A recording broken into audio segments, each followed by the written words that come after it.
that Jason Elim Martin committed suicide. Espanola conducted an autopsy on Martin's body this afternoon and says he died of asphyxiation due to hanging. Martin was reportedly found unresponsive Sunday afternoon inside one of the holding cells at the Dededo precinct with his shoelaces tied around his neck.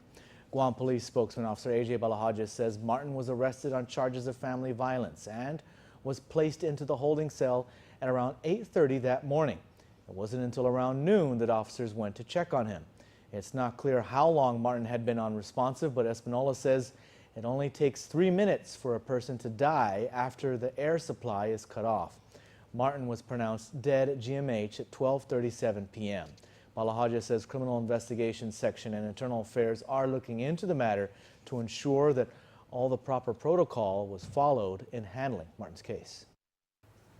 If you live in the Machinao-Dededo area, beware. There is a man known to be carrying around a machete, randomly attacking passing cars. One of those cars belongs to 17-year-old Ray Gabriel Flores, who shares with PNC his terrifying encounter with this man. Early Sunday morning, Ray Gabriel Flores, a 17-year-old JFK high school student, was on his way to pick up some friends in the Machinao-Dededo area so that they could go join a 5K event. It was 5 in the morning when Flores says he saw a man standing in the middle of the road in front of UR Market holding a machete. So Flores slowed his car to a stop. That's when I saw him running towards my car, and at that point I really didn't know what to do. I was really confused and scared, and then that's when he started hitting my car. 3 huge blows to the right side of his front windshield. Fortunately, the man didn't strike the driver's side. Flores says the man stepped back, giving Flores a chance to flee. So he drove around the neighborhood, taking a different route home to avoid a second encounter with a machete-wielding man. I honestly think that stuff like this only happens in movies. Although police have not yet identified a suspect, Flores says there may be some leads. This apparently isn't the first time an attack like this has been reported.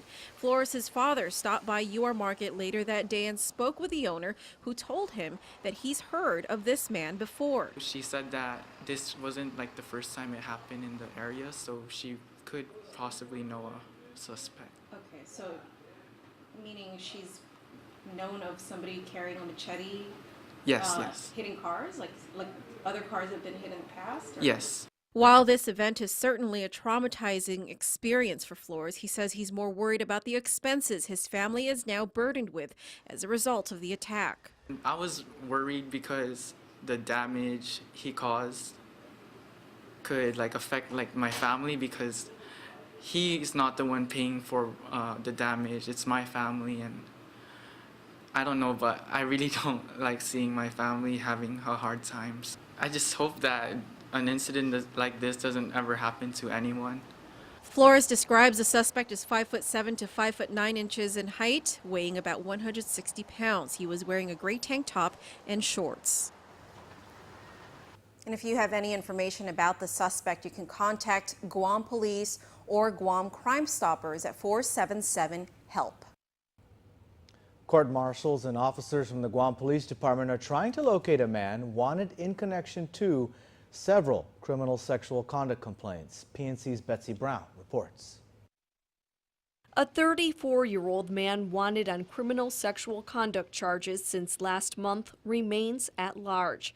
James Corpez is a suspect in a complaint filed in the Tamuning-Tumon precinct on December 17th. Crime Stoppers Coordinator Officer Paul Tapau says several law enforcement agencies have been trying to locate Corpez since then. It's a criminal sexual assault complaint that was filed on behalf of the 2 victims and everything, and James Corpus was actually a person of interest and a person named as responsible. So since then, he's been on the run. Corpez is described as a Chamorro man standing 5 feet 8 inches tall and weighing 170 pounds. He was last seen driving a 1994 Toyota Camry with the license plate TM 1630. Officer Tapau couldn't provide details on the crimes Corpez is accused of or the ages of the victims, But he said apprehending Corpez is an important step in the healing process for the survivors of the alleged crimes. We want to protect the victims and everything because, CSE is a very sensitive issue and everything, a very sensitive topic. The first step of healing, of course, is to bring closure to the case, and we can help with the healing process from there. We do have our advocates who are working with the victims at this time, and of course, it doesn't stop there. Corpez pleaded guilty in another criminal sexual conduct case last year, and court documents reveal that he's failed to report to probation in person several times now. Superior Court Administrator Josh Tenorio told PNC today that court marshals have been working with GPD to locate Corpez to serve a protective order in another case, but have been unsuccessful. Officer Tapao reminds the public that anyone harboring Corpez could face criminal charges as well. We want to remind the community that if you are moving him or hiding him or preventing law enforcement officers from apprehending him, you can be charged with aiding and abetting a wanted fugitive, and we want them to understand that you're going to be facing some serious charges. Anyone with information on Corpez's whereabouts is asked to contact police. You can also call Guam Crime Stoppers at 477-HELP. Betsy Brown, PNC News. Well, it may have been over 70 years ago when their land was taken, but the original Teton landowners are not giving up without a fight. On behalf of some 78 estates, Benny Crawford has filed a class action lawsuit against the Guam International Airport and the government of Guam for taking over their Teton property without ever compensating them. It's the first ever class action suit filed by a certain faction of dispossessed Teton landowners, and it's also the first time that the Guam International Airport Authority has been named or involved. Benny Crawford filed the lawsuit on behalf of himself and 78 other estates who have yet to receive compensation for the land. This came about the fact that over the years we've followed the law, we've been upfront, we've been ethical with all that we did, thinking that the spirit of the law would prevail. The land was condemned by the U.S. government right before World War II. Then, some decades later, after the military stronghold decreased on Guam, some of the land was returned, but to the government of Guam. Instead of returning the property back to its original and rightful owners, the land was used for other purposes, such as the A.B. Wonpat International Airport. There's laws that they implement a law to facilitate compensation for the landowners. Then it didn't work, then they facilitate another one, then they implement another one, and they implement.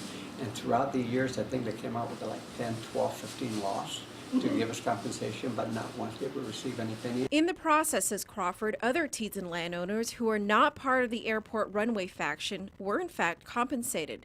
One of those properties is the land where Cortec now sits. Crawford points out that after GovGuam returned it, the owners sold it to Cortec for $11 million. GovGuam then bought it back for over $150 million in tax credits. Crawford emphasizes that this lawsuit is not about the money. For me, it's not the issue of money, it's the issue of fairness. That's why we went for the land for land.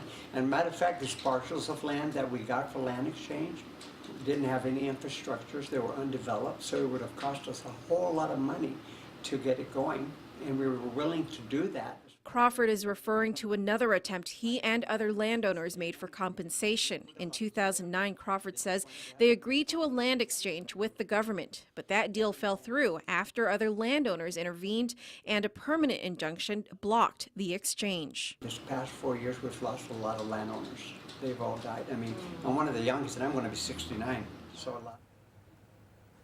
Crawford has scheduled a landowners meeting at Harvest Christian Academy on Saturday at 10:30 in the morning. You can read the lawsuit online at pacificnewscenter.com. The new headquarters for the Guam Waterworks Authority and Guam Power Authority has what looks like leaks in a stairwell, but is apparently condensation. PNC received a tip weeks ago that the building had leaks. PNC cameras were able to see some streaks of water in the stairwell of this brand new building. Watermarks could be seen streaming down the walls. There are also watermarks showing where these streaks pool up on the floor. Paint can be seen peeling and bubbling, and in fact, there is evidence of some minor repair work that has already been done on the walls. On the second floor, there is even a caution sign indicating that there are wet floors. GPA spokesman Art Perez told PNC that these are not leaks, but rather condensation. He says there is a door on the rooftop of the building that needs to be properly sealed. He says the stairwell is not air conditioned while the rest of the building is, so condensation builds up in the walls of the stairwell.